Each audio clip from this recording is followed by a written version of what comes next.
Salut les amis. Bon, aujourd'hui je vais vous parler du biochar, ou biochar, je sais pas si ça se dit en français biochar. C'est un truc super révolutionnaire, la terra preta, etc. Donc on a découvert qu'en fait les natifs, les Américains en fait, du continent les Amériques, pas les États-Unis d'Amérique, il y a un continent qui s'appelle Amérique, les Amériques. Donc les Américains, donc plus du sud, sur leur sol, en fait, on a réalisé qu'il y avait beaucoup de fertilité. Pourquoi? Et aussi parce qu'il y avait en fait une sorte de matière carbonée. Il y avait du charbon dans le sol.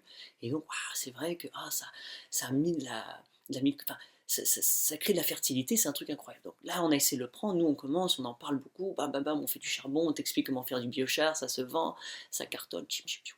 Donc en fait, c'est quoi ce biochar? C'est quoi ce charbon? En fait, c'est du charbon, hein. Le biochar, c'est cool, c'est du charbon.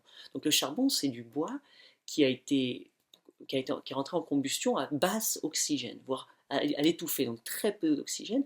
Donc en fait, il n'a pas brûlé, il n'est pas parti en cendre, il a été cristallisé, il a été carbonisé. Donc c'est devenu un charbon. Et donc si tu le regardes au microscope, même si tu le regardes avec tes yeux, qui sont déjà un bon microscope, hein, dis-toi bien, ben c'est poreux, c'est plein, plein, plein, plein, plein, plein de micro-trous. On dirait de la roche volcanique, tu sais, c'est plein de micro-trous. Donc effectivement, ça, c'est un hôtel de luxe pour tous les micro-organismes. C'est des HLM, c'est des cités, c'est Disneyland.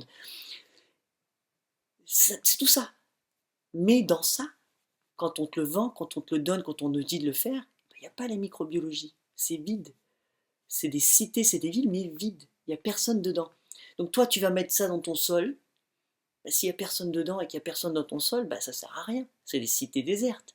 Donc si tu veux mettre du biochar, si tu veux mettre du charbon, si tu veux le broyer, si tu veux faire ça et amender ton sol et que tu as acheté tout ça, c'est superbe à une seule condition, que tu as déjà la microbiologie dans ton sol ou que ce charbon, tu le fasses inoculer de toute cette microbiologie pour que eux ils viennent, ils prennent place, ils s'installent, tap, tap, tap, c'est super, mais toi quand ça c'est dans ton sol, et bah tu as des cités, tu as des HLM, de tout ça, dans partout, et donc la vie se met en place et c'est magnifique. Et encore, tu connais déjà la réponse, hein, donc comment tu fais pour mettre toute cette microbiologie dans le sol, et toute, c'est-à-dire en grande diversité, en grande quantité, ça va être le compost dont on va parler vers la fin de ce cours.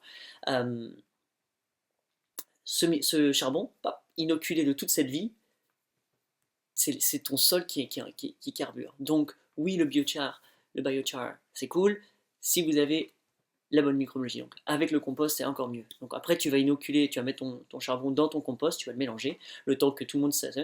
Et c'est ça que tu vas pouvoir la remettre. Très simple, tu vois, donc c'est super cool. Voilà, et ben c'était tout sur le charbon.